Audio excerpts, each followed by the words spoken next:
Palavras do Senhor Jesus, o texto diz assim: quando jejuardes, não vos mostreis contristados como os hipócritas, porque desfiguram o rosto com o fim de parecer aos homens que jejuam.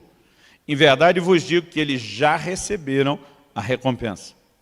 Tu, porém, quando jejuares, unge a cabeça, lava o rosto, com o fim de não parecer aos homens que jejuas, e sim ao teu Pai em secreto. E teu Pai, que vem em secreto, te recompensará. Eu quero, a partir desse texto, que a gente possa considerar algumas coisas no ensino do Senhor Jesus. A primeira delas, antes de analisar o que ele disse em si, é pensar no peso e na importância que o ensino do nosso Senhor Jesus tem. Ele, obviamente, esperava que isso afetasse a minha e a sua vida, a vida de cada um dos seus discípulos, a vida de cada um dos seus seguidores.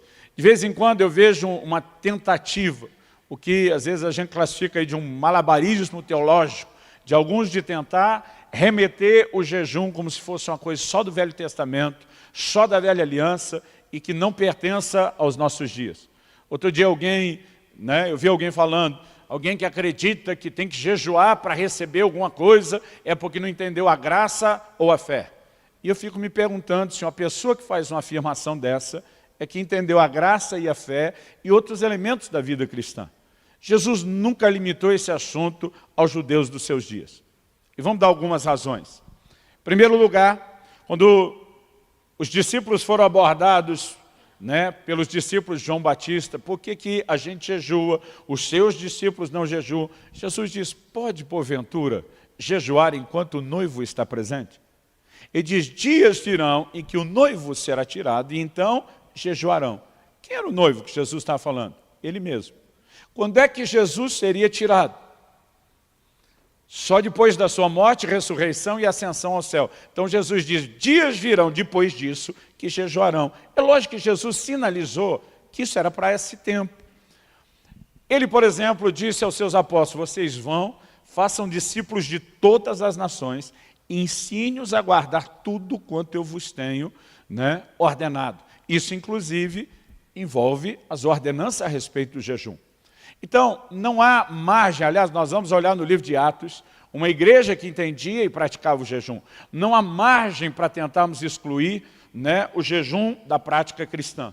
Pelo contrário, eu acredito que a igreja está vivendo um tempo onde ela precisa resgatar esse entendimento. E junto com o entendimento correto, resgatarmos a prática. Eu acredito que a igreja, às vezes, tem ido a muitos extremos.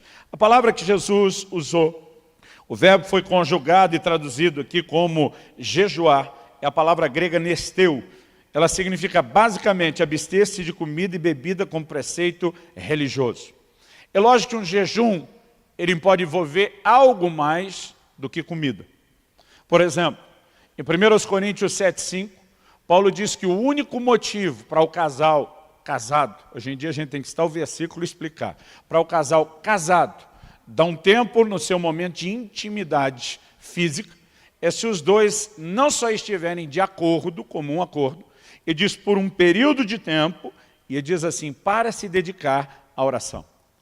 Então o que o texto nos mostra é que existem as abstinências de outras formas, não só de prazeres, mas de coisas legítimas, abençoadas por Deus, mas que para que a gente entre no lugar mais profundo de consagração, de dedicação ao Senhor, a gente coloca essas coisas lícitas, não erradas, a gente coloca elas de lado.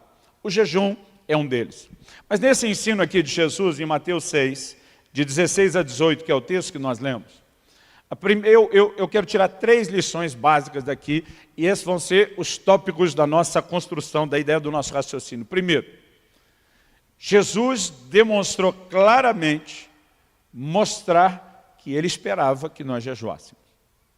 Segundo lugar, ele mostrou que existe uma forma certa e errada de fazer. Ele diz, não façam como os hipócritas. Vocês têm que fazer do jeito certo. Em terceiro lugar, depois de reconhecer a expectativa dele, e que é uma forma e um padrão correto para trabalharmos, eu quero te mostrar a importância para que a gente faça a forma correta, que a gente entenda os princípios. Então eu vou tentar, o propósito dessa mensagem hoje à noite é que ela traga mais luz no sentido de ensino do que só ser uma mensagem que provoque a sua fé, embora estou orando e pedindo a Deus que a sua fé, até para corresponder com isso, também possa ser provocada. Vamos falar da expectativa divina, da expectativa do Senhor Jesus e de Deus de que nós jejuemos. O texto começa, no versículo 16 que nós lemos, com Jesus dizendo, quando jejuardes. Observe que ele não falou, se jejuardes. Ele diz, quando jejuardes. Há uma diferença entre uma coisa e outra. O se jejuardes, ele diz, ó, vai que rola um dia e te dá na telha de fazer, então seria bom você saber. Mas quando ele diz quando, ele está dizendo, eu espero que vocês façam isso. E quando chegar a hora, quando o noivo for tirado, quando chegar a hora de vocês praticarem, eu espero então que vocês façam da forma certa. Por que eu estou classificando isso como uma expectativa de Deus? Porque não há uma ordem bíblica, pelo menos não um imperativo bíblico a respeito do jejum.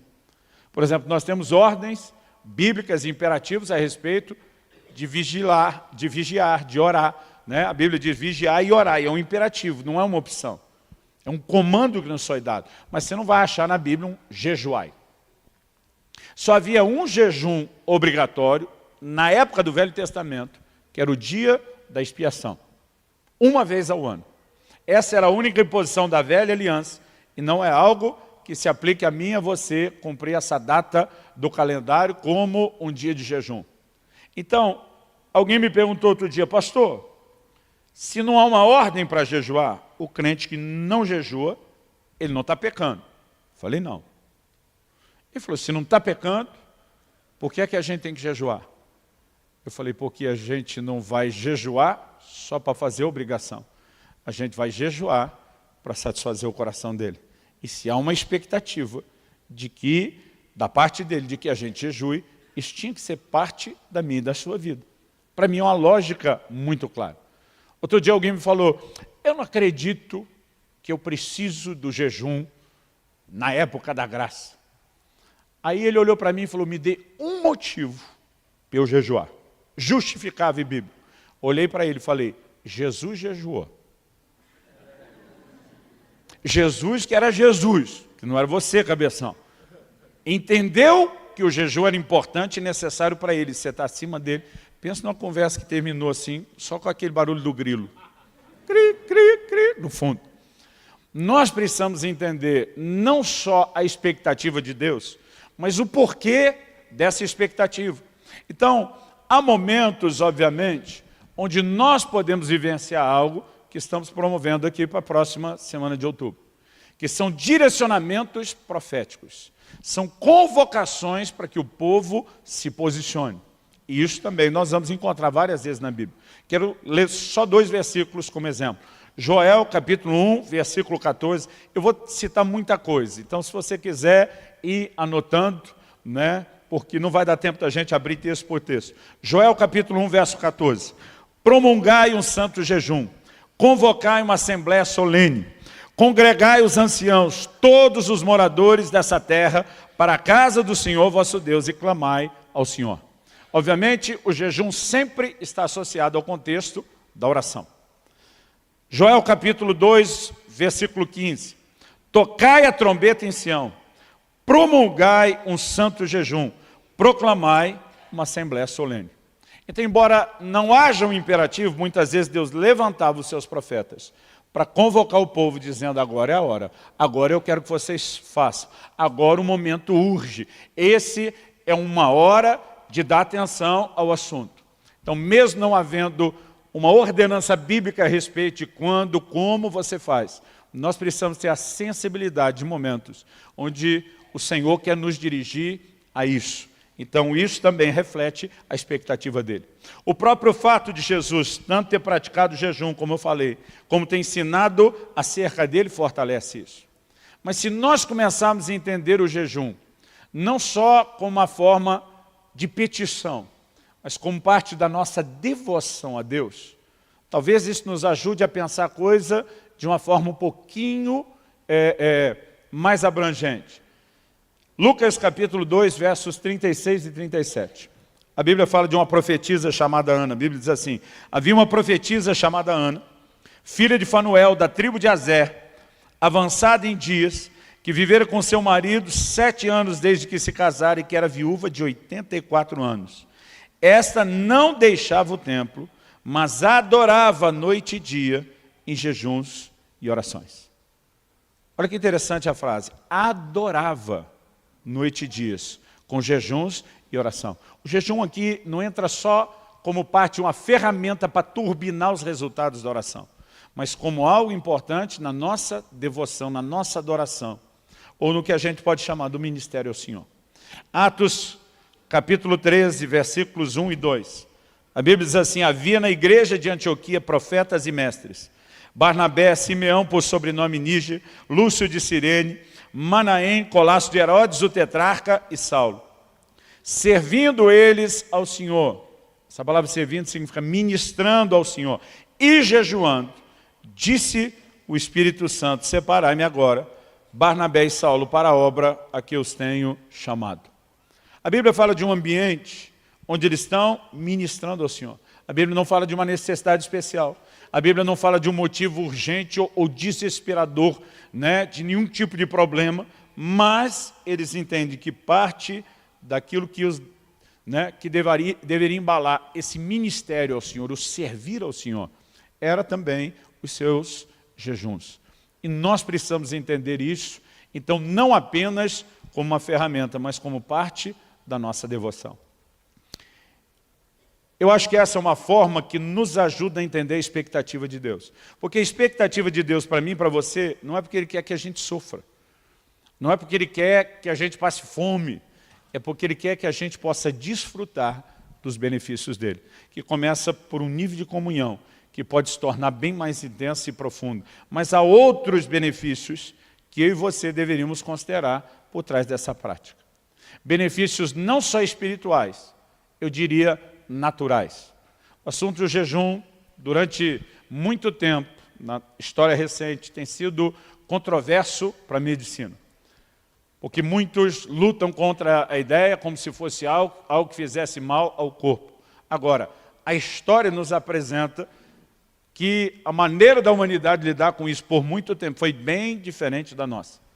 Hipócrates, o chamado pai da medicina, dizia que o jejum é a mesa de cirurgia da natureza. E dizia assim: quando o animal está doente, ele para de comer, porque quando a gente está doente, a gente tuxa comida, né, para tentar melhorar. E eles trabalhavam conceitos. Há relatos da antiguidade de que os egípcios tinham uma saúde fora do comum, porque tinham o hábito de jejuar 3 dias, né, por mês.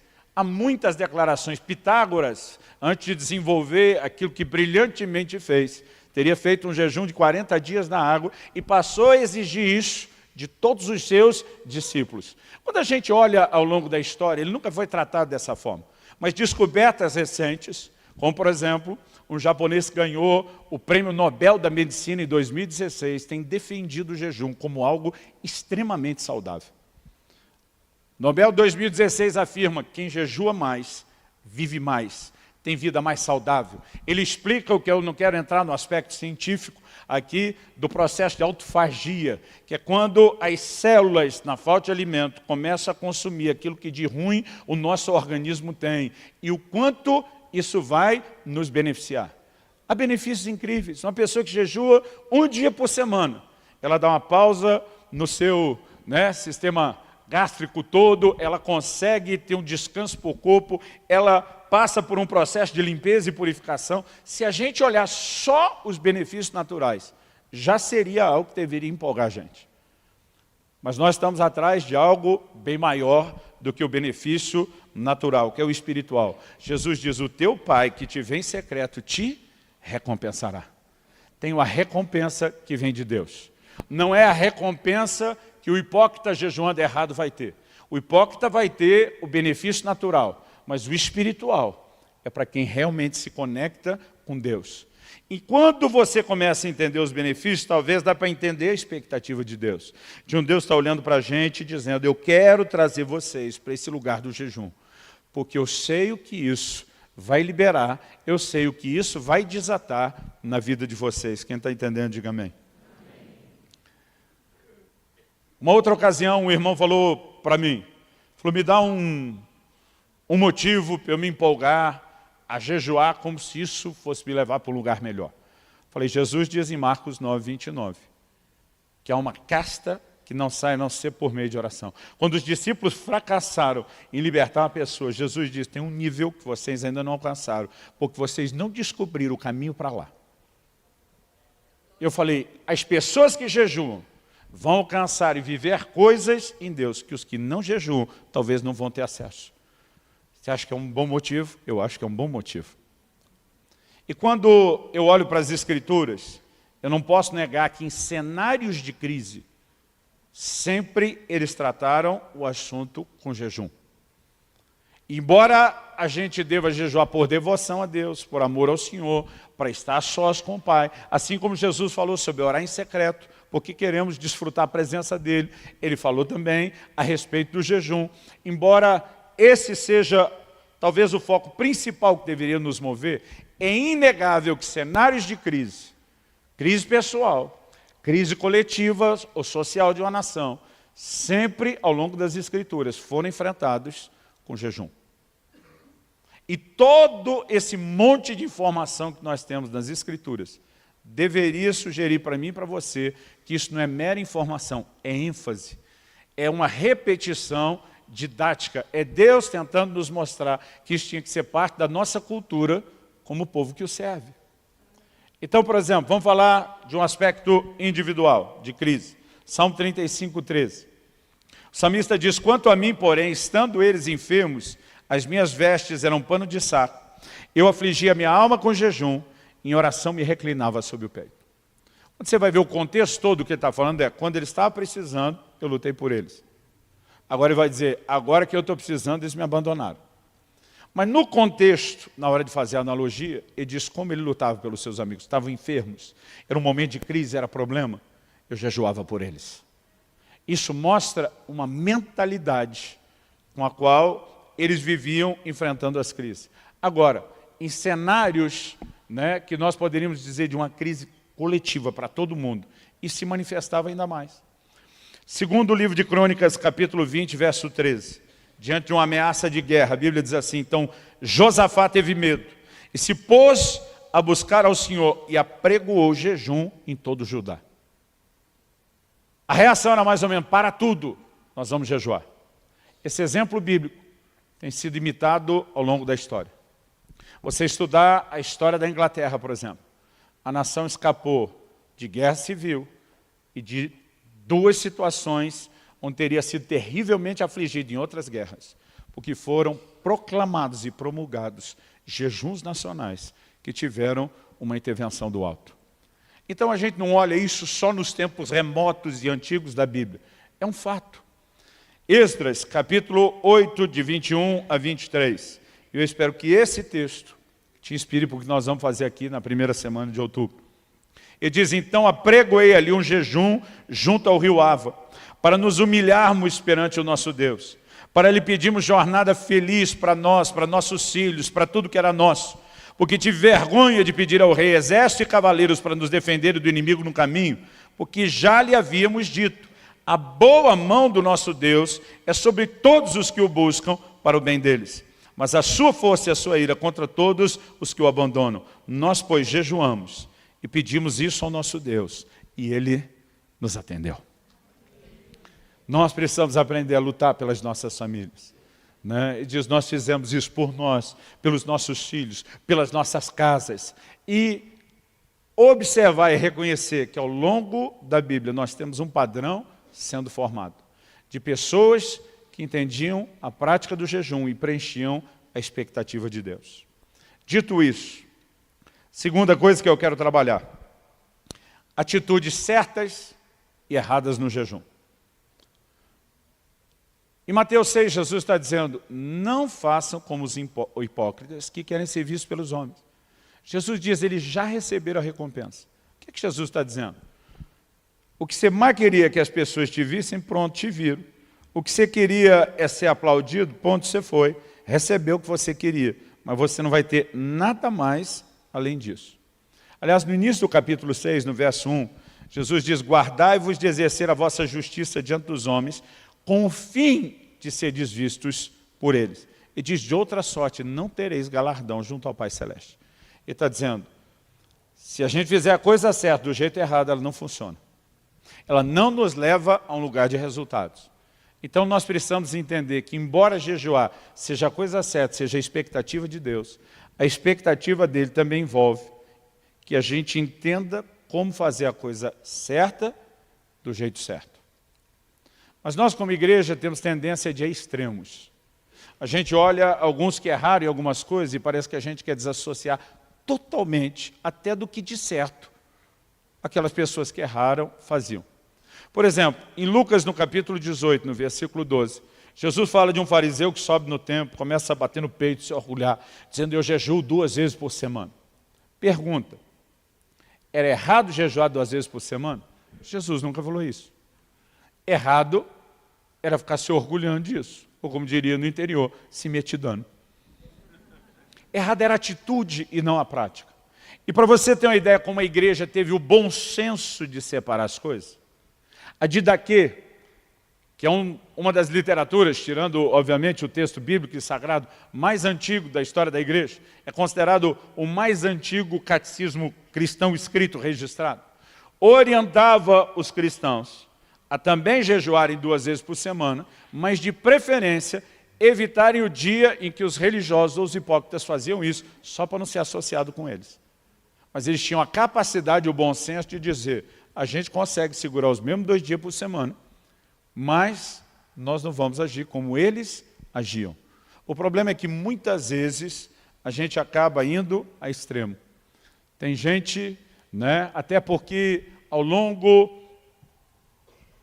dos séculos, a igreja romana acabou transformando o jejum no mero ritual, numa imposição coletiva, em datas específicas, na ideia de penitência, que não tem nada a ver com o que nós vamos ensinar aqui. Parece que, de alguma forma, os cristãos reformados disseram, vamos deixar esse negócio tudo de lado. E tem gente jogando, junto com a água suja da banheira, o bebê. Jogando fora, o que não precisava. Deus nunca quis que a gente descartasse o jejum. Ele só quis que a gente fizesse de forma correta. Então vamos entender alguns princípios básicos.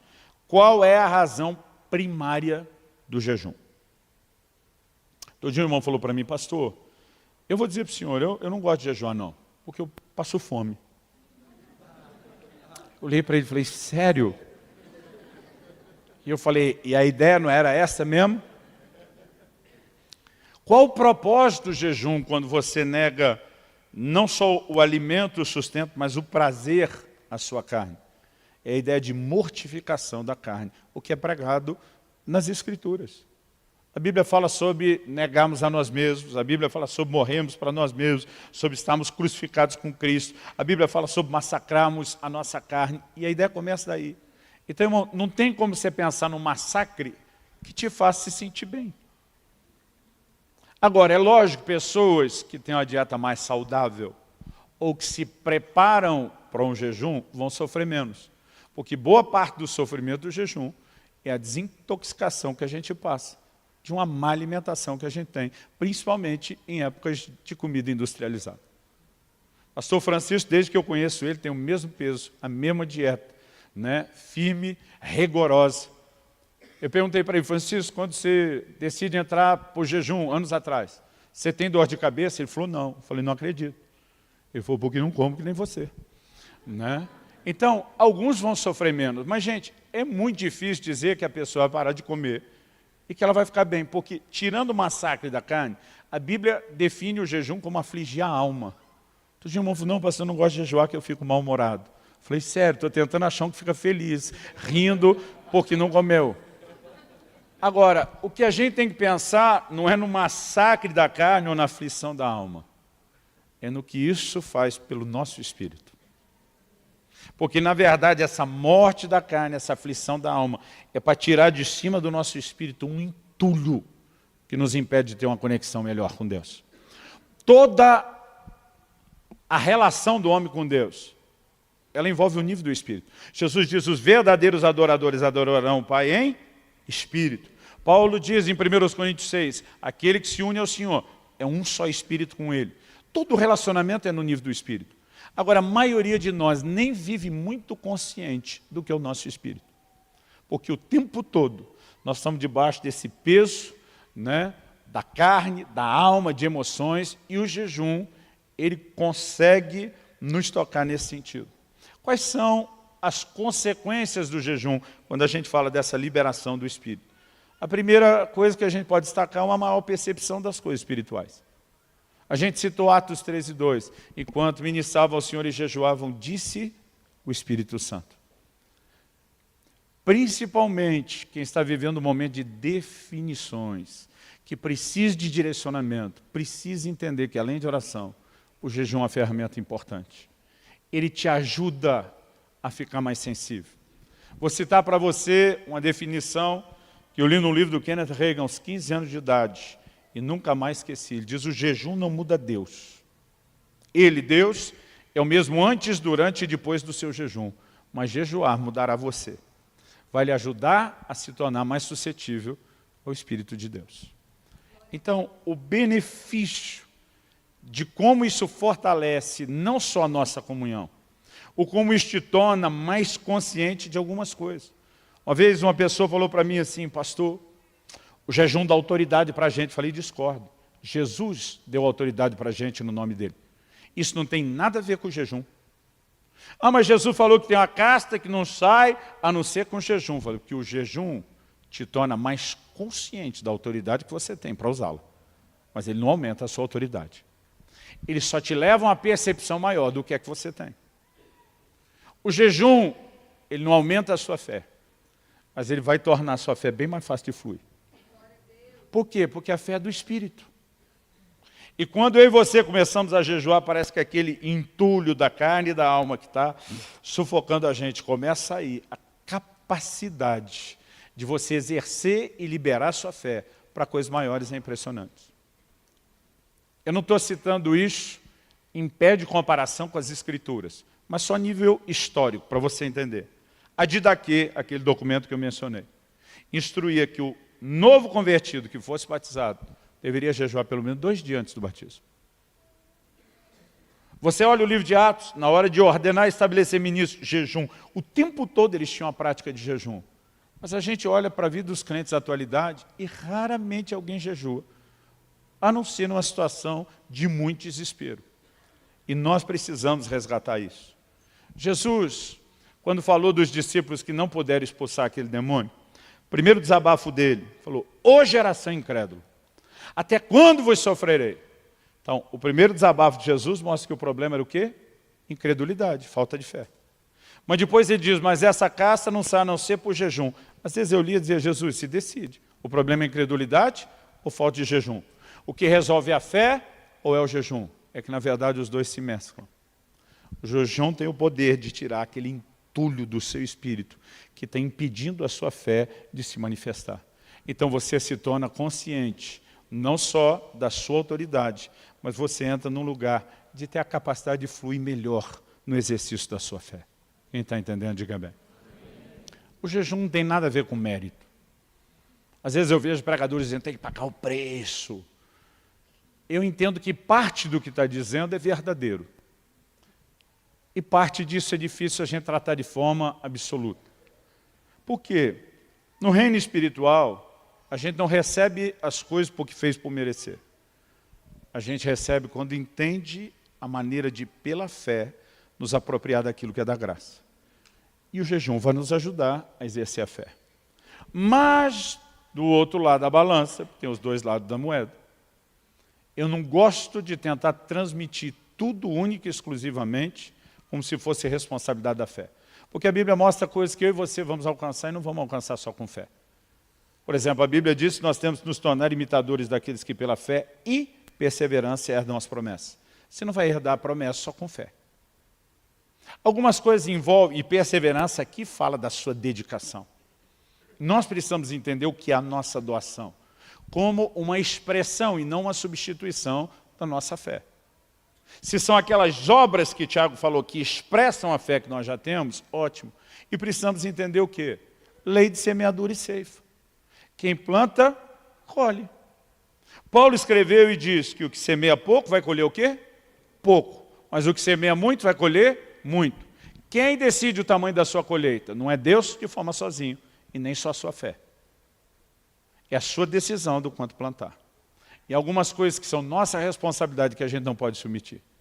Eu creio que esse lugar do jejum não substitui a fé, mas ele se associa à fé, dizendo, eu vou plantar, pagar o preço no sentido da perseverança, da doação, da entrega, e não da substituição da fé, ok, dá para a gente entender. O que a gente não pode é tentar imaginar a perspectiva de médio. Outra coisa que o jejum não é, ele não é mágico, ele não é uma varinha de condão. Todo dia um irmão falou para mim, eu creio no poder do jejum e da oração. Eu falei, eu não. Ele, que isso, pastor? O senhor mesmo que me instigou, me inspirou a jejuar. Falei, isso não significa que eu creio no poder do jejum. Que ele ficou me olhando e falou, mas se você não crê no poder do jejum, o que você faz? Eu falei, o problema é que você está fazendo do jejum a fonte que resolve os seus problemas, ele não é. Falei, deixa eu te explicar uma coisa. Um dia desse precisei de ajuda médica. Estava em viagem, liguei para o médico à distância, descrevi o meu quadro, o que eu estava passando, ele com todo o conhecimento que tem, me prescreveu exatamente desde o que eu deveria medicar e o que eu deveria fazer. Eu dei atenção ao que ele fez e o negócio resolveu rapidinho. Agora, por causa disso, eu vou sair falando do poder do telefone ou do telefonema? Foi o telefone que resolveu o meu problema? Não foi. O telefone era a minha conexão com quem tinha o que eu precisava para resolver o meu problema. Dá para entender a diferença? O jejum, irmão, é o telefonema, a oração é o telefonema. O poder não é do jejum, da oração. O poder é de Deus. E se nós não conectarmos com Deus, o jejum pode ser só greve de fome. Porque tem gente jejuando sem ter resultado. Se o poder fosse do jejum, qualquer jejum daria resultado. E deixa eu te mostrar isso na Bíblia, Isaías 58. Se você for rápido de endereço, corre comigo lá, que vale a pena a gente ler junto. Isaías capítulo 58.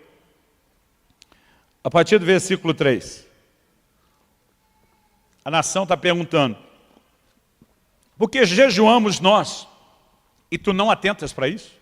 Então tem jejum que Deus não presta atenção, de acordo com o texto, sim. Porque afligimos a nossa alma e tu não levas em conta. Tem jejum que Deus não leva em conta, de acordo com o texto, sim. Eis que no dia em que jejuais, cuidais dos vossos próprios interesses, exigi que se faça todo o vosso trabalho, eis que jejuais para contendas e rixas, para feridos com punho iníquo, jejuando assim como hoje, não se fará ouvir a vossa voz no alto. Tem jejum que não leva a lugar nenhum.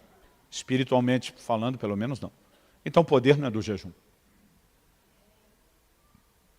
Mas se nós permitirmos que ele seja a conexão com a nossa fonte, isso vai fazer toda a diferença. Quem está entendendo? Agora, nos versículos 6 em diante, o Senhor diz, porventura não é esse o jejum que escolhi, que solte as ligaduras da impiedade, que desfaça as ataduras da servidão, deixes livres os oprimidos, despedace todo o jugo.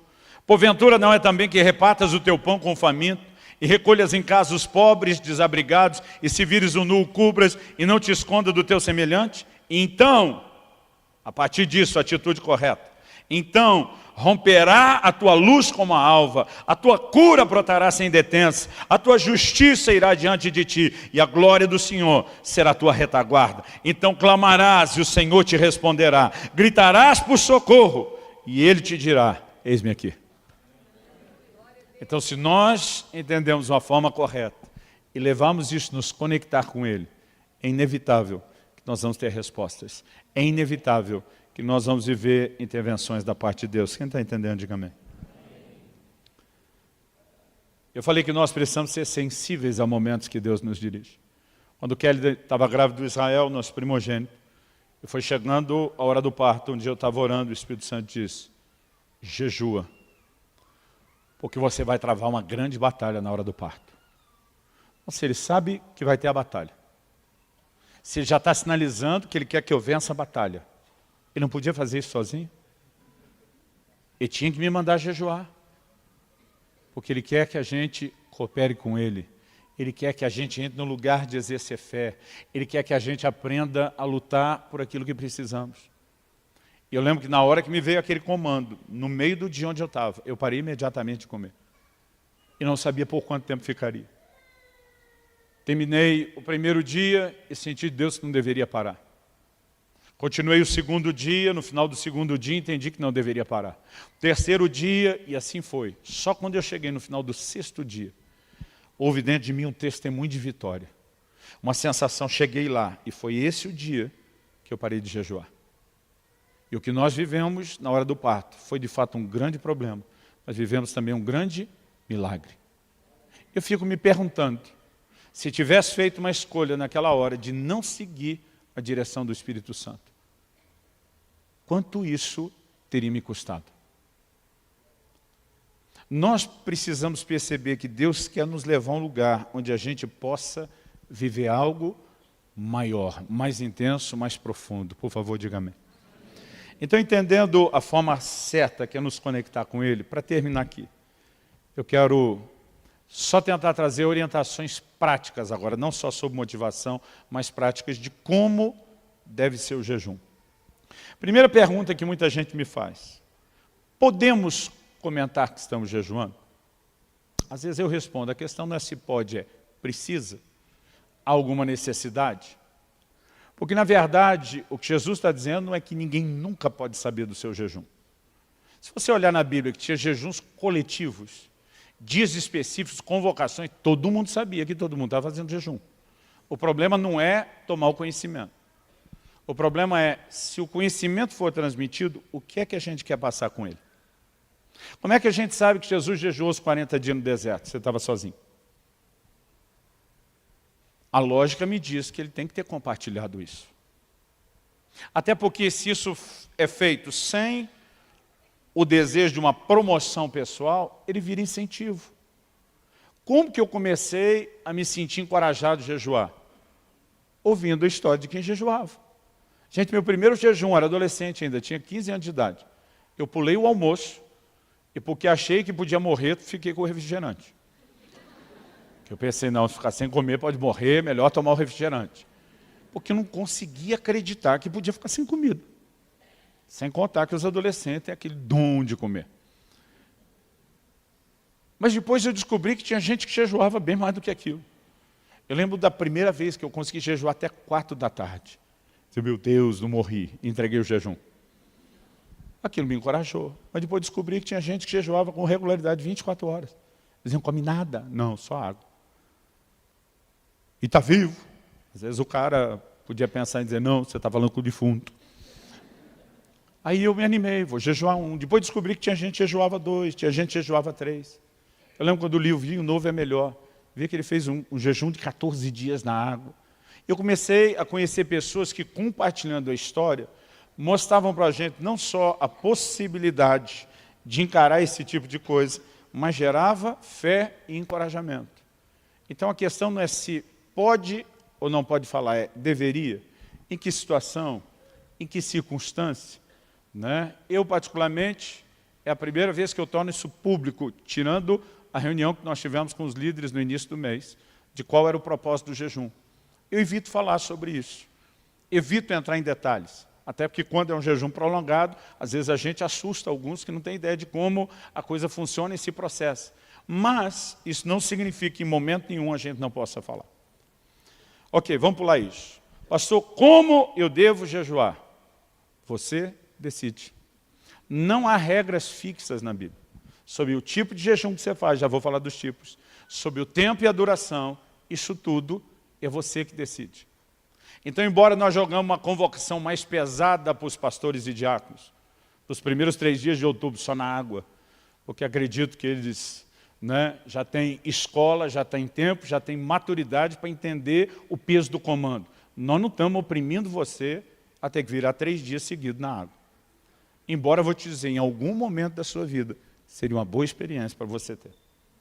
Mas há formas distintas. Há 3 tipos básicos de jejum.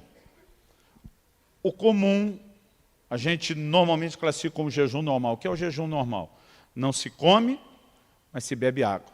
Água não é alimento, água é essencial para o funcionamento do seu corpo, água te ajuda durante o jejum a limpar né, e a manter o seu corpo. Lucas capítulo 4, versículo 2, diz que Jesus jejuou no deserto durante 40 dias. A Bíblia diz nos quais não comeu e ao fim dos quais teve fome.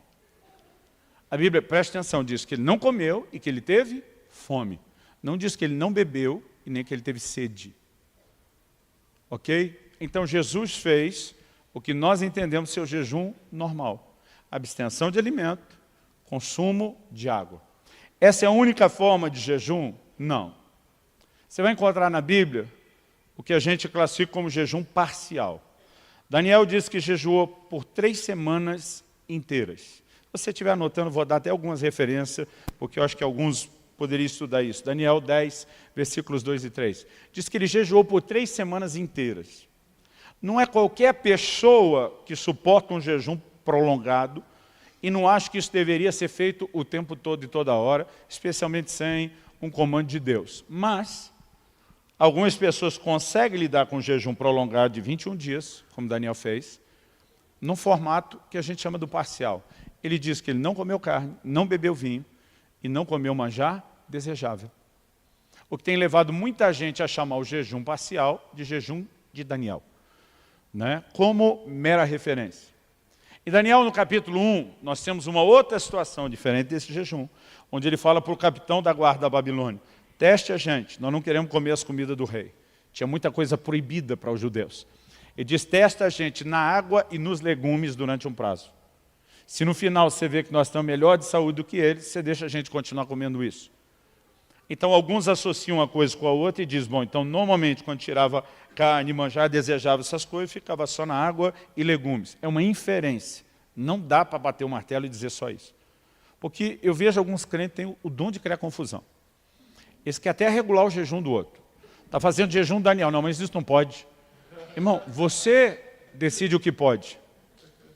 Outro dia eu falei com um, né? Você está fazendo o jejum, tá? E está comendo essa batata frita. Falei: pastor, legumes. Eu falei: não entraria no manjar desejável isso? Falei: pastor, eu classificaria as coisas essenciais da sobrevivência. Agora, irmão, a gente não pode ficar controlando o jejum do outro. Há sugestões. Se você fizesse um jejum de 21 dias nos legumes, além de ter força, ânimo, pique para continuar trabalhando, vai fazer um bem extraordinário para o seu corpo. Mas é você que decide. E nós temos na Bíblia o jejum total. O que é o jejum total? Absoluto. Nem comida, nem água. Os 2 maiores períodos que nós temos, um exemplo no Velho Testamento, no livro de Esther, e um no Novo Testamento, quando Paulo se converte. São 3 dias sem comer nem beber. Não é recomendável que se faça mais do que 3 dias, sem água. E pensa num negócio punk, pesado. Porque sem a água para limpeza, o processo de desintoxicação do corpo é ainda mais dolorido, é ainda mais incômodo, mas a Bíblia fala de situações. Um por causa de um impacto de uma experiência, outros numa situação de calamidade nacional, de iminência de tragédia para a nação, fizeram um jejum que eles consideravam ser o mais absoluto e intenso. Fora isso, a Bíblia só fala de 2 pessoas, Moisés e Elias. Moisés, a Bíblia diz, durante 40 dias, não comeu nem bebeu, lá no alto do Sinai. Mas ele está num ambiente envolvido pela glória, completamente distinto do dia a dia. E a Bíblia diz que Elias caminhou 40 dias com a força de um alimento espiritual que o anjo lhe deu. E, embora não seja claro a respeito disso, alguns subentendem, andando 40 dias no deserto, né, pode ser que ele não tenha bebido, mas o padrão, né, é que ninguém passa dos 3 dias, e eu não recomendo isso para ninguém. Agora, falando em recomendar, se você tem alguma situação de saúde que merece atenção, está sendo medicado, não faça nada sem liberação médica. Eu passei alguns anos não autorizado pelos médicos a fazer jejuns prolongados. E estou vivendo uma fase onde os médicos, com todos os exames, estão dizendo que você está na melhor fase da sua vida, em termos de saúde e condição de poder jejuar. Então, se por exemplo, pastor, eu quero entrar nesses 3 dias na água, mas eu estou com determinado medicamento. Não seja irresponsável, ok? De repente você pode fazer algo parcial, preserva isso, converse, né? Consulte, pergunte o que você pode fazer, embora nada te impeça de fazer, por exemplo, um jejum parcial desse, com a dieta que é muito mais saudável do que esse monte de veneno que a gente costuma se entupir todo dia. Tem mais gente morrendo no mundo pelo excesso de comida do que pela falta dela, acredite nisso. Então, né, se você não for para ficar só na água, eu acredito que isso não deve mexer ou alterar tanto, mas se você tem uma situação específica, procure acompanhamento. Duração. A Bíblia fala de jejum de 1 dia, de 3 dias, de 7 dias, de 14 dias, de 21 dias, de 40 dias. Outro dia alguém me perguntou, pastor, tem que jejuar de 7 em 7? Ele falou, outro dia o senhor falou de um de 7, outro dia falou de um que fez um de 14, outro dia fez um de 21, tem que ser múltiplo. Tem uma coisa assim, da numerologia. Falei, não. Às vezes é mais fácil contar em semanas alguns propósitos maiores que a gente faz, né? Mas eu já comecei a jejuar várias vezes sem saber quando ia parar. E de repente parei no 4º dia, senti, deu. Né? Já comecei a jejuar pensando que era um dia e aquilo foi continuando. Não tem uma quantidade, você decide. O que nós estamos fazendo dessa convocação dos 3 dias é algo parecido com o que aconteceu nos dias de Esther. Queremos uma intervenção de Deus, queremos uma mobilização. Você não pode fazer só na água, faça parcial. Pastor, não dá para mim fazer os 3 dias. Ok, não espera chegar outubro. Tenta dar pelo menos esses 3 dias antes. De repente você faz um jejum de 24 horas, encerra à noite, no outro dia faz de novo, encerra à noite. Agora, tudo depende do seu tipo de trabalho, né? Se você tem um trabalho braçal que exige de você energia, talvez seja melhor antecipar o jejum para o fim de semana, em vez de deixar para segunda, terça e quarta. Mas a decisão é sua. Agora, nós precisamos entender que, de uma forma geral, eu não perguntaria por que praticar o jejum, por que jejuar. Eu faria a pergunta inversa, por que não praticar, depois de tudo que você ouviu? Por que deixá-lo de fora da prática da nossa vida? E quando a gente vai fazendo, nós vamos descobrindo aos poucos. Eu fui descobrindo alguns limites do meu corpo, eu fui descobrindo... E, gente, eu posso contar aqui... Outro dia, quando eu preguei a mensagem do Até que Nada Mais Importa, que eu falei daqueles 21 dias na água, alguém falou, pastor, eu queria ser que nem o senhor, eu começo a jejuar, não aguento, eu desisto. Eu falei, você acha que isso nunca aconteceu comigo? Eu falei, já dei de comer porque não aguentei, até comer porque esqueci. Eu lembro de um dia assim, a decepção, eu estava no meio da tarde, comi uma banana. Quando eu estava terminando de comer a banana, lembrei que estava de jejum. Falei, já era. Né? Eu lembro de uma ocasião que eu reuni um grupo de pastores e líderes, morava em Guarapuava na época, e nós decidimos nos trancar 3 dias na chácara. Os primeiros 2 dias a gente segurou bem. E o duro é que a gente tinha uma mania besta. O homem, quando junta, tem uma mania de ficar provocando um ao outro. Então, no segundo dia, aquele pior dia da desintoxicação, que está todo mundo mal-humorado, doido para fugir, comer, a gente já está trancado, longe para não acontecer isso. Aí começou a brincadeira, não dizia, imagina agora uma lasanha bolonhesa. Daqui a pouco vinha outro, imagina um frango assado. Imagina uma pizza, né, de 4 queijos. A turma chegava a ter visão. Aquela brincadeira foi indo ao longo do dia. Teve uma hora que um falou assim, na época isso, eu acho que nem existe mais lá em Guarapuava, mas era famoso lá. Pensa num x-salado do Lagoa Lanches. Ninguém fez com um silêncio. Porque eu vi o silêncio, falei, entrou em todo mundo aí. Aí daqui a pouco um levantou e falou, olha, se alguém quiser buscar, está aqui a chave da minha caminhonete, o lugar era afastado, está aqui o dinheiro, a gente devia estar uns 15 pelo menos. Eu banco para todo mundo. Eu levantei e dei um sermão em todo mundo. Falei, nós viemos para cá para estar afastado, para não ter esse tipo de coisa, para buscar Deus, para jejuar, vocês não têm compromisso com Deus. Depois que todo mundo estava murcho com a bronca, eu virei para o irmão, falei, é sério o negócio da caminhonete do dinheiro? Ele falou, é. Falei, daqui que eu busco. Eu mesmo peguei x-salada para todo mundo. Aí alguém olhou para mim e falou, que fracasso. Falei, irmão, tu já fez 2 dias pelo menos? Não. Falei, então cala a sua boca. Falei, nós não aguentamos o terceiro, mas pelo menos vamos 2. Sabe, querido, aos poucos nós vamos nos exercitando e vamos aprendendo. Agora, hoje o que eu tenho entendido, se fizer um compromisso, um voto com Deus, tem que cumprir. Ok? A Bíblia fala do que jura, um dano seu não muda. A Bíblia fala, se votou, tem que cumprir. Então, há momentos onde eu prefiro entrar sem um voto. Nesse tempo agora eu entrei, falei para Deus, para minha esposa, para o médico e para o presbitério. Falei, minha intenção é fechar o tempo todo na água. Se não der, eu transiciono para o líquido. Então, eu tinha um plano B, né? Porque não sabia, nunca tinha feito mais do que 21 dias na água. Eu quero te encorajar. Vamos ficar em pé para parecer que está acabando?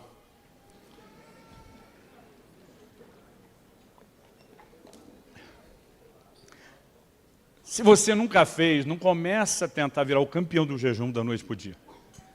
Começa a se exercitar. Começa a incluir isso nas suas práticas, né? Começa com algo menor. Começa com jejum parcial. Mas eu gostaria que você entendesse o peso e a importância dessa convocação. E que a gente não pare só nessa de outubro. Não, pastor, entendi a mensagem, a jejuei em outubro, por esse ano deu.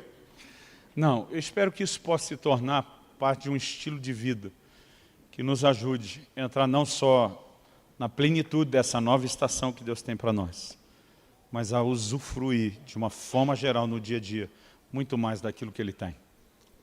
Você recebe esse encorajamento em nome de Jesus?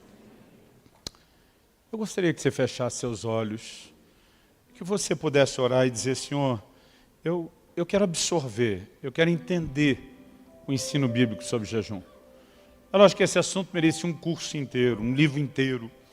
A gente está tentando de forma resumida, breve, te dar o básico.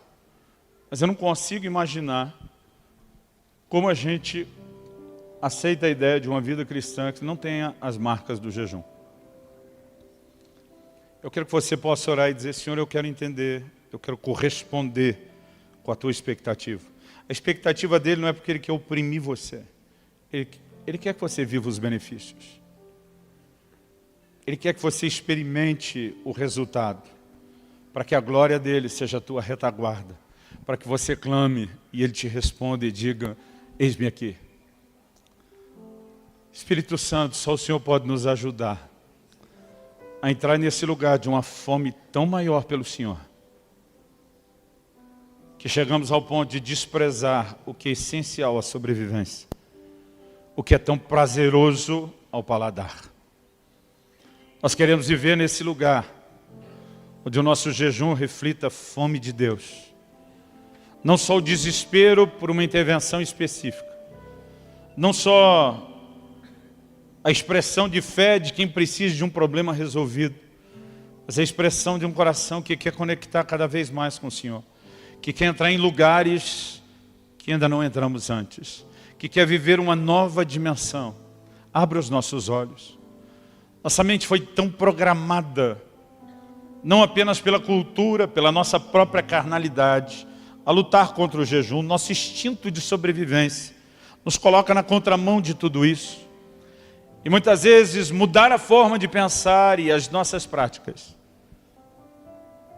elas requerem algo que só a tua palavra e o teu Espírito pode fazer dentro de cada um de nós. Nós nos recusamos a saber que estamos tão próximos de viver algo novo nessa nova estação e não lutar por isso. E não nos entregar mais ao Senhor. Vem sobre nós.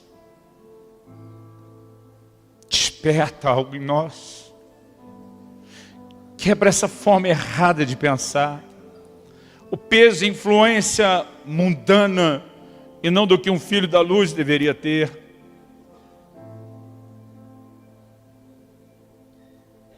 E ajuda-nos a entender por trás disso não o peso de um Deus que quer nos oprimir, mas o convite insistente e amoroso de alguém que quer nos romper, que quer ver a gente experimentando mais daquilo que o Senhor tem. E nós clamamos por isso. Nós clamamos por isso em nome de Jesus. Nós clamamos por mais do Senhor na vida de cada um dos nossos irmãos e irmãs aqui. Por mais do Senhor nas nossas casas e nas nossas famílias. por mais do Senhor, para vivermos plenamente o teu propósito.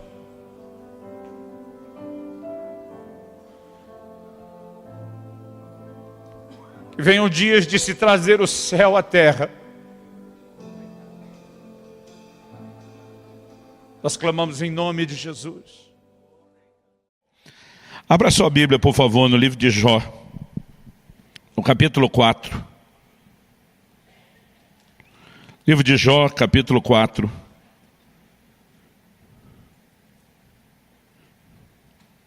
E nós vamos ler juntos do versículo 3 até o versículo 5.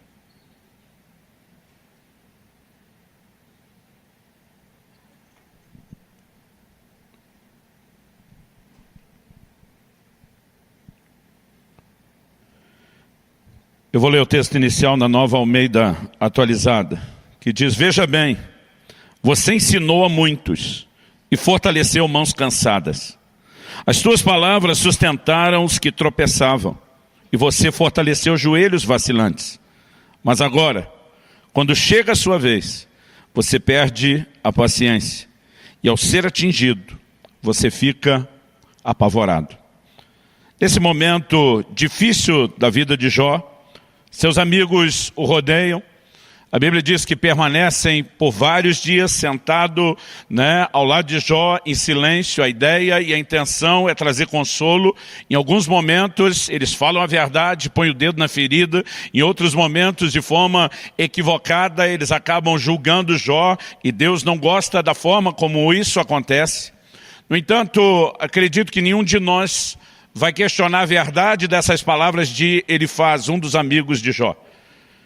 Ele começa destacando o nível de desânimo a que Jó havia chegado, o nível de desencorajamento que ele estava experimentando. E é o que eu e você precisamos entender, e esse é o assunto da minha conversa hoje, lidando com o desencorajamento. Eu e você precisamos entender que isso é algo que acontece ao ser humano de uma forma geral.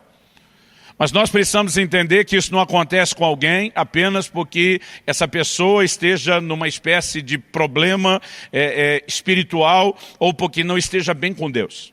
A palavra de Deus nos mostra gente séria com Deus, conectada com o Senhor, tendo que lidar com o desânimo ou o desencorajamento. E a palavra de Deus nos mostra também que esse não é um assunto sem importância. O próprio Jesus usa a frase: tende bom ânimo. É lógico que muitas vezes isso pode acontecer num contexto de problemas. A maioria de nós não fica desanimado quando está no auge, vivendo tudo do bom e do melhor. E as situações que geram esse tipo de reação em nós, mas o Senhor Jesus nos ensinou: no mundo tereis aflições. Ele diz: mas tende bom ânimo. Em outras palavras, ele estava dizendo: não deixe as circunstâncias ditar o seu ânimo. Há outra realidade que pode governar você. Mas quando eu olho para Jó, eu vejo aqui o perfil de alguém que sempre foi um encorajador. O texto, de uma maneira muito clara, diz: você ensinou a muitos, você fortaleceu as mãos cansadas, suas palavras sustentaram os que tropeçavam, você fortaleceu os joelhos vacilantes. Em outras palavras, se tem alguém que entende encorajamento, é tu, meu irmão. Você tem praticado isso, você tem sido um instrumento de Deus para levantar os outros. Ele diz: mas em agora, chegando a tua vez. O versículo 5 de Jó, capítulo 4, na NVI, foi traduzido assim: mas agora que se vem dificuldade, você desanima.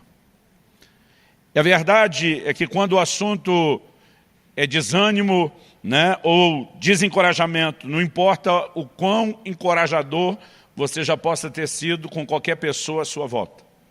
Quando chega a sua hora e o seu momento, toda a teoria e o conhecimento que você tem, que muitas vezes já pode até ter funcionado para levantar os outros, você descobre que ele parece ter uma grande dificuldade de funcionar em seu próprio favor. E esse é o ponto que eu quero explorar para essa nossa conversa hoje. Eu sei que hoje é o Dia das Mães, parabéns para todas vocês. Eu tentei, gente, achar alguma mensagem de mãe para pregar. Eu acho que tem coisa que eu sou muito ruim. Eu não consegui achar. Eu falei, meu Deus, a Bíblia é tão grande e não saiu nenhuma mensagem. Mas eu creio que Deus tinha um outro plano e um outro propósito. E que essa manhã não será só uma manhã de instrução, orientação, mas eu creio que será uma manhã de socorro e intervenção de Deus. Eu creio que você está num ambiente profético, de ação do Espírito Santo, de intervenção de Deus, onde a palavra pode te tocar de uma forma como você nem imagina. Seja esse o seu momento ou não. Eu quero chamar a sua atenção aqui para essa verdade que a palavra de Deus nos mostra e nos revela.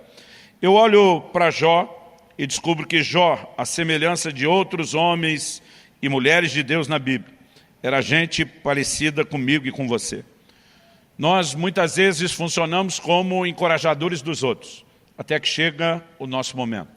Nós sabemos que não é correto estar desanimado, e é por isso que a gente tenta levantar os outros. Não apenas porque a gente se ama e se importa e quer ver mais do que uma cara triste, um sorriso, mas a gente sabe que é importante vencer o desencorajamento. Mas a verdade é que quando chega a nossa vez, nós nem sempre conseguimos saber como lidar com isso. A palavra de Deus nos diz, em Tiago, no capítulo 5 e no versículo 17, que Elias era homem semelhante a nós.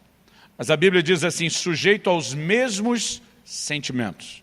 E é quando eu leio essa descrição, que ele era parecido como eu e você, parecido com a gente, é quando eu leio essa descrição que eu começo a perceber, porque na verdade a Bíblia está dizendo que ele tem uma estrutura muito parecida com a nossa.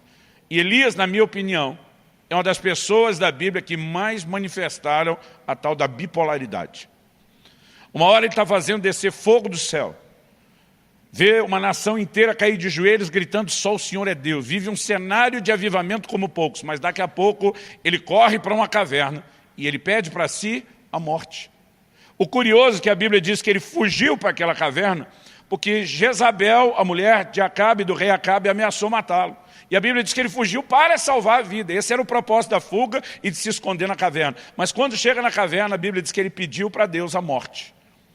E é algo que me parece bem confuso. Se eu fosse Deus, teria dito para ele, então volta que Jezabel resolve o problema. Ela está tentando te matar desde o início, você não queria. Agora você quer morrer. Muitas vezes nós entramos nesse tipo de comportamento que nem a gente sabe o que a gente realmente quer. Agora, se acontece com gente como Elias, que tem a mesma estrutura, parecida comigo e com você, eu percebo que de alguma forma a palavra de Deus não está denunciando só a bipolaridade de Elias. Ela está denunciando também a nossa. Nós temos a inclinação aos altos e baixos. No entanto, nós precisamos entender como lidar com isso. Porque uma atitude correta diante de um momento de encorajamento, ela vai fazer toda a diferença. E uma atitude errada também fará toda a diferença. Porém, não para o bem, fará a diferença para o mal. Eu gostaria, já que nós estamos dando o exemplo de Elias, apesar de ter começado falando de Jó, eu gostaria que a gente pudesse olhar um pouquinho mais para aquilo que a palavra de Deus nos descreve a respeito do que aconteceu com o próprio Elias.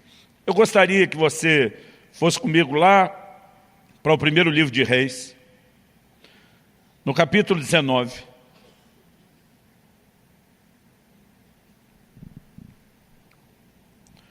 Primeiro livro de Reis, capítulo 19, a partir do versículo 1.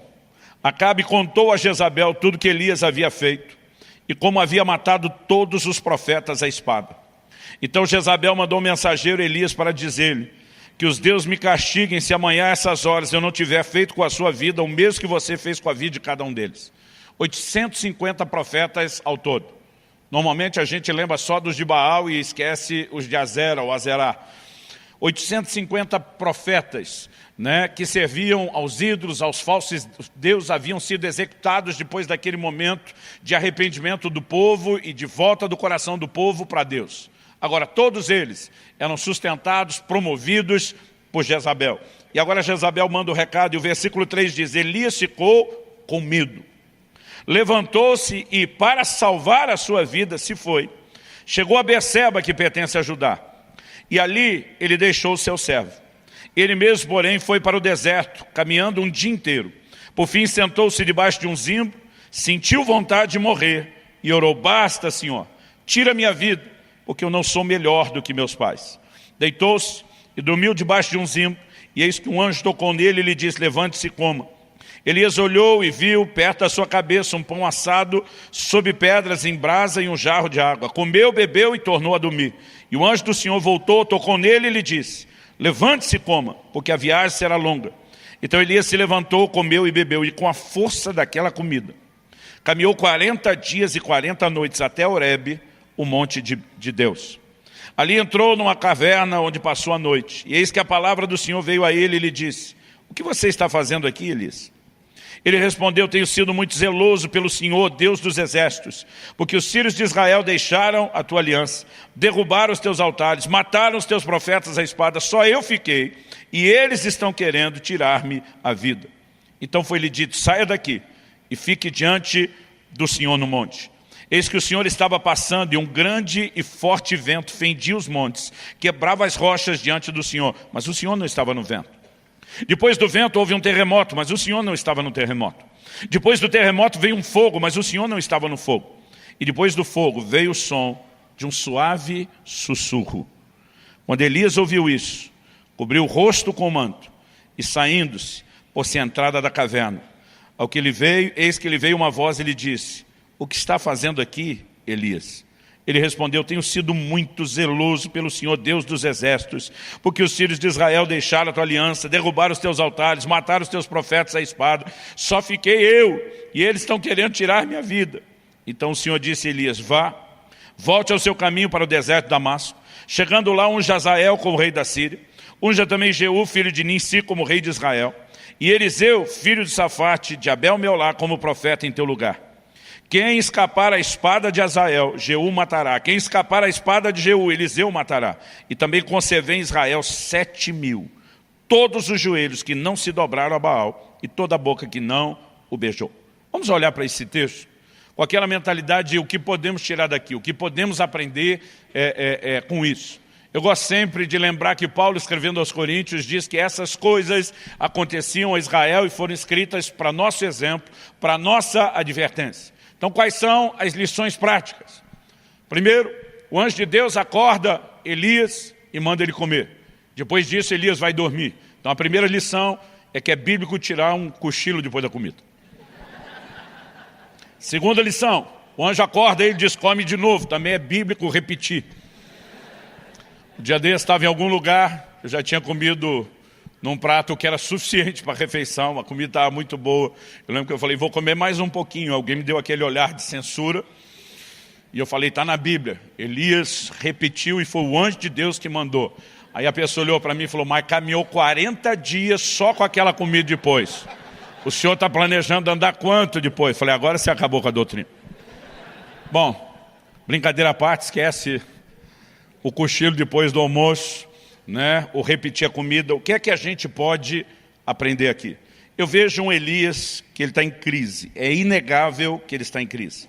A crise de Elias não é ministerial. Nós não podemos dizer que ele se sentiu um fracasso. O cara acabou de viver talvez um dos momentos mais gloriosos do seu ministério e do que qualquer ministro desejaria ter vivido. Ver fogo descendo do céu, ver um duelo de deuses, ver, né, o inimigo sendo envergonhado, uma nação se voltando para o Senhor. Ele vive as manifestações de Deus de uma forma muito intensa. Ele está tendo resultados no seu ministério. Ele pessoalmente viveu o cuidado do Senhor de uma forma singular. Durante os 3 anos e meio de seca, Deus o sustentou de forma sobrenatural. Corvos levavam alimento, pão e carne para ele todos os dias. Quando o ribeiro se seca, Deus provê novamente de uma forma milagrosa aquilo que ele precisa. A gente olha para Elias e não dá para dizer nem que nas suas circunstâncias ele se sentia abandonado por Deus e nem que o ministério não tivesse rompido ou tido resultados. A crise de Elias não é necessariamente a crise de alguém que está vivendo o fracasso. Não é necessariamente a crise de alguém que não teve contato com nenhum tipo de sucesso. E eu acredito que essa informação é importante, porque muitas vezes nós podemos deduzir que desânimo, que desencorajamento vem de quando a gente não consegue ter nenhum tipo de realização. Eu quero te dizer que isso não é verdade.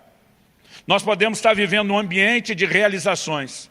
E porque temos determinados anseios dentro de nós que não foram satisfeitos, nós podemos deixar que esse nível de anseio não satisfeito, às vezes fale mais alto do que tudo aquilo que foi satisfeito. E eu acho que isso é parte do assunto que a gente tem que levar em questão. Porque se você está enfrentando momentos de desencorajamento, você precisa tentar enxergar com clareza o seu quadro e a sua situação. Eu olho e não vejo um Elias que está debaixo de estresse físico. Com a força daquela comida, o homem andou 40 dias. Ele está sobrenaturalmente sustentado. Então, a gente também não pode dizer que é meramente isso. A crise dele não é falta de unção, porque ele viu descer fogo do céu. Não é falta de fé. Além do sustento sobrenatural dos corvos, nós vemos o homem orando e Deus fechando os céus, orando de novo e Deus abrindo os céus. Então, qual era o problema de Elias? Uma coisa que me chama a atenção é que no versículo 4 que nós lemos, antes de chegar na caverna, no início da fuga, ele diz para Deus o seguinte: eu não sou melhor do que meus pais. Aqui talvez a gente tenha o grande desabafo de Elias. O problema não é Jezabel. O problema não é a circunstância que ele está lidando. O problema são expectativas frustradas. Eu não sei o quanto ele quis ir além da geração de seus pais. Mas não importa onde ele tinha chegado. De alguma forma ele está se medindo e dizendo: eu não sou melhor, eu não fiz diferença, eu não cheguei onde deveria ter chegado. E nós temos alguém que está expressando essas expectativas frustradas. A palavra de Deus diz em Provérbios capítulo 13, versículo 12, que a esperança adiada, ela entristece o coração. Aquele tipo de coisa que você espera e acaba nunca chegando. Ele pode, muitas vezes, trazer um grande estrago emocional dentro de você. Agora, a pergunta é, algumas coisas que nós estamos esperando e que não se concretizam, deveriam necessariamente estar sendo esperadas? Há coisas que são parte de uma promessa de Deus, de um sonho que Deus colocou no nosso coração. Mas há coisas que a gente simplesmente decide que precisa delas, sem que Deus tenha nenhum tipo de compromisso com a nossa decisão. E muitas vezes a expectativa de não alcançar algo que nós queremos pode falar mais alto de estar vivendo tudo aquilo que Deus está despejando e derramando nas nossas vidas. O ser humano consegue ter essa capacidade de muitas vezes não se contentar com nada do que ele está alcançando. Quando a Bíblia fala sobre contentamento, ela nunca está limitando o assunto só a coisas materiais. Por exemplo, escrevendo aos Romanos, Paulo diz: não ambicioneis coisas altivas, mas acomodai-vos às humildes. Ali ele não estava falando só de quem deseja morar num triplex, numa baita de cobertura milionária. Ele está falando sobre pessoas que querem realização, que querem um lugar de conquista na vida, que querem reconhecimento muitas vezes. E nós precisamos entender quais são as nossas expectativas. Porque quando Deus coloca um sonho no nosso coração, quando Deus faz promessas, nós temos não apenas o direito, mas a responsabilidade de crer, de lutar por isso até que a gente viva. Mas há momentos onde Deus não falou nada a respeito de um assunto, não prometeu nada, e a gente enfiou na cabeça, encasquetou que a gente quer porque quer aquilo, e muitas vezes a frustração de não viver aquilo fala mais alto de toda a realização do que tudo que Deus está fazendo. E isso não se mostra saudável. Uma das formas de perceber na nossa própria vida se estamos vivendo intensamente a frustração de algumas expectativas não cumpridas, falando até mais alto do que as realizações, é observar o nosso comportamento. É interessante que a palavra de Deus nos diz, aqui no versículo 3, que Elias, quando ele sai para essa jornada inicialmente de fuga, a Bíblia diz que ele para em Beceba, que pertence a Judá, e a Bíblia diz, e ali ele deixou o seu servo. Ele tinha um discípulo, ele tinha um servidor. Mas a primeira coisa que Elias fez, na hora que a coisa apertou, foi deixar quem podia estar ao lado dele, foi deixar quem poderia servi-lo, foi deixar a companhia e foi isolar-se. Uma das características de que eu e você estamos vivendo não um desânimo momentâneo. Às vezes nós temos isso. Acordamos uma certa manhã e o dia não parece colorido, ele parece branco e preto. Às vezes nós temos um momento. Mas um momento, como disse Efésios, o dia mau, aquele dia que está dando tudo errado, que você realmente percebe que tudo está fora do normal, ele pode simplesmente voltar ao normal no dia seguinte. Eu não estou falando de um desânimo ou de um abatimento momentâneo. Mas quando nós estamos vivendo um período de desânimo prolongado. Mesmo no meio de conquistas e realizações, nós precisamos avaliar o nosso coração. E às vezes uma boa forma é analisar o comportamento. Quando a gente começa essa atitude de se isolar, de não querer estar junto, de não querer companhia, é um indício de que algo no nosso coração não está muito correto. A palavra de Deus diz, lá no livro de Provérbios, aquele que se isola, insurge-se contra a verdadeira sabedoria. Está buscando só o seu próprio desejo.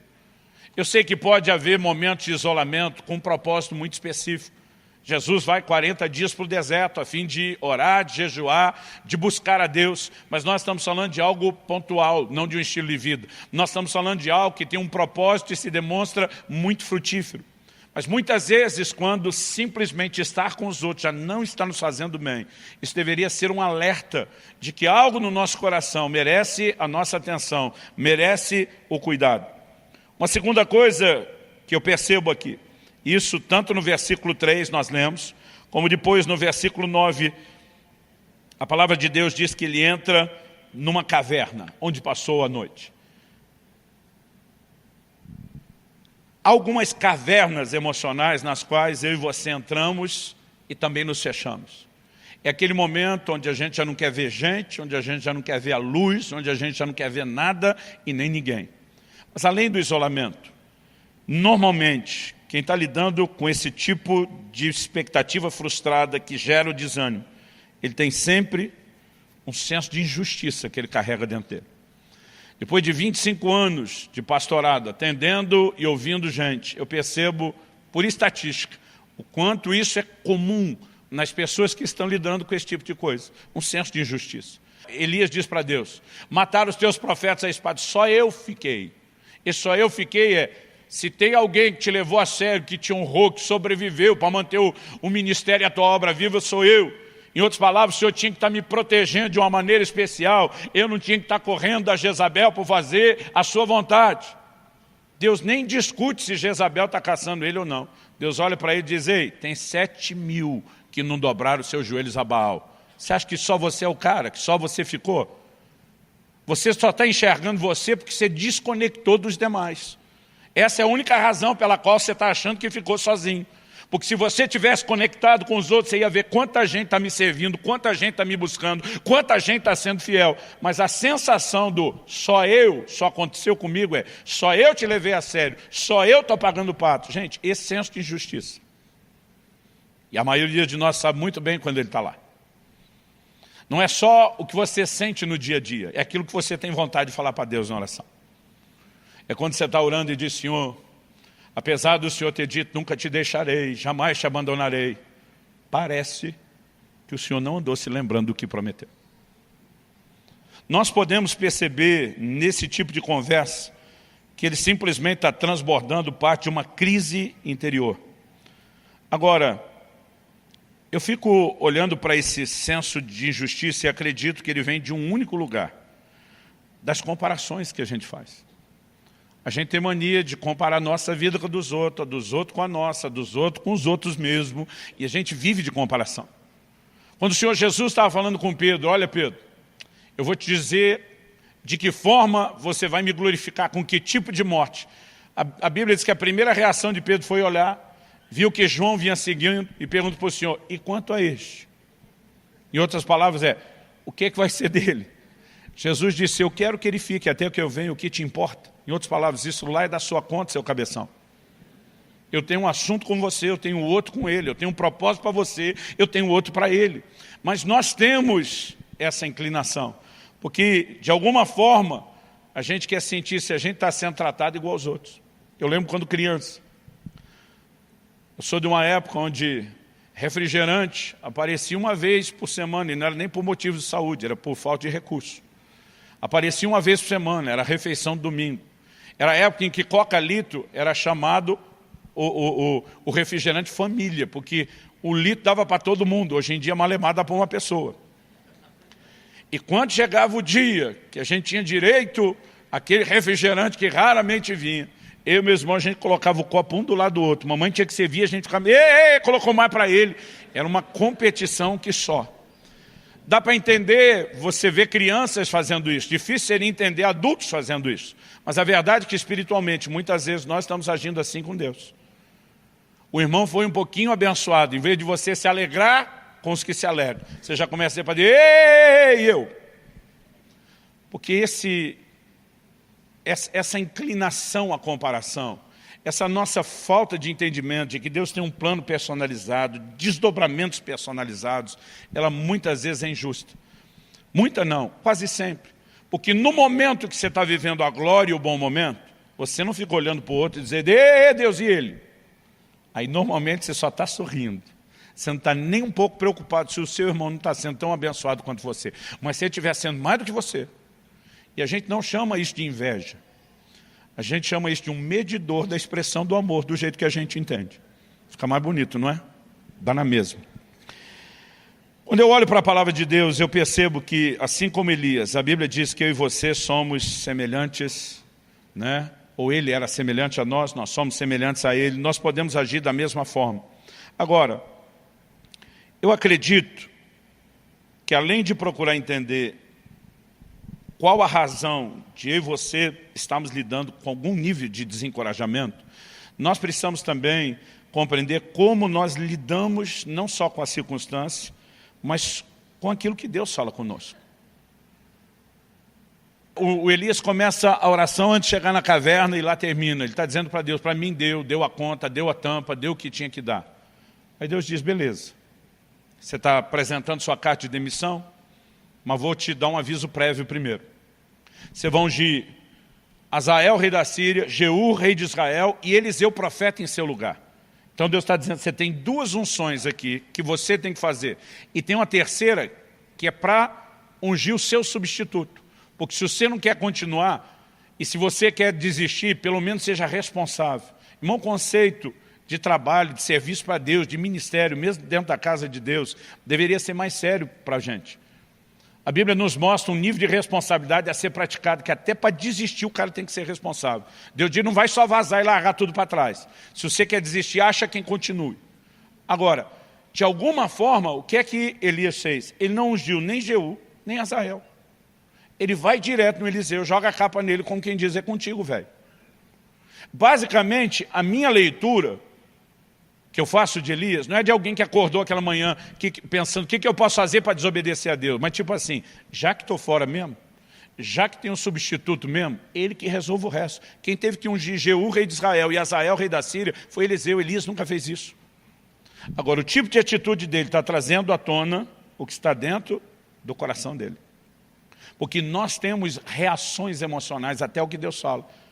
E se a gente começar a aprender a olhar para dentro de nós, nós vamos perceber quanta coisa que está dentro de nós e precisa ser resolvida.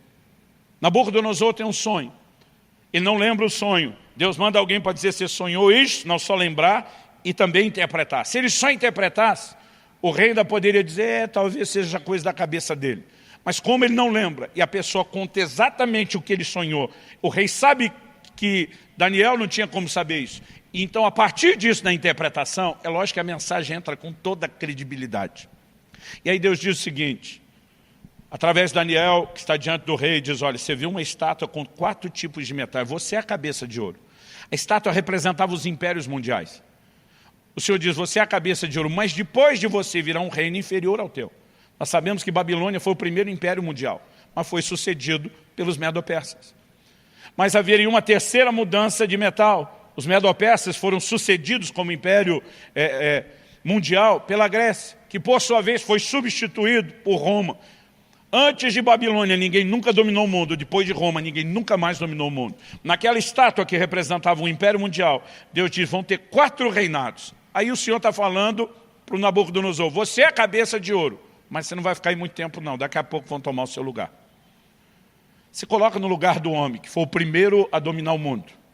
Você queria sim ser substituído?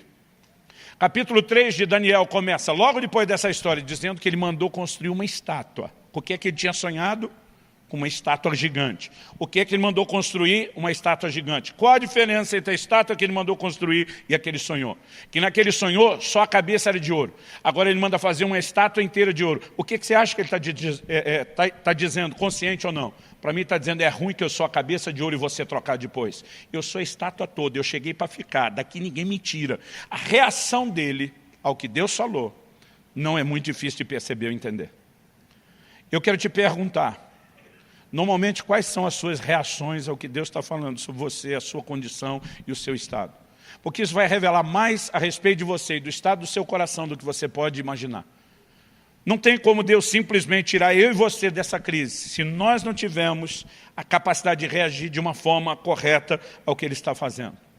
Mas já que nós falamos em crise, a segunda coisa que eu quero abordar aqui, depois de falar da crise de Elias, que é parecida com muitas vezes as nossas, é a forma de Deus agir em nossas crises. Em primeiro lugar, a gente tem que entender por que Ele deixa a gente passar por crise.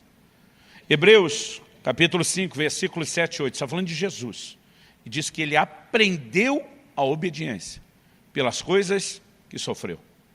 Irmão, se Jesus, que era Jesus, tinha aprendizado a tirar do sofrimento, é sério que você se acha tão melhor do que Ele, dizendo, eu não preciso aprender nada no meio de nenhuma crise ou sofrimento? As crises que muitas vezes nos passam, esse sentimento, essa emoção de um abandono de Deus, na verdade são parte de um investimento, de um trato, de um projeto, de um processo de Deus para o nosso crescimento e para o nosso amadurecimento.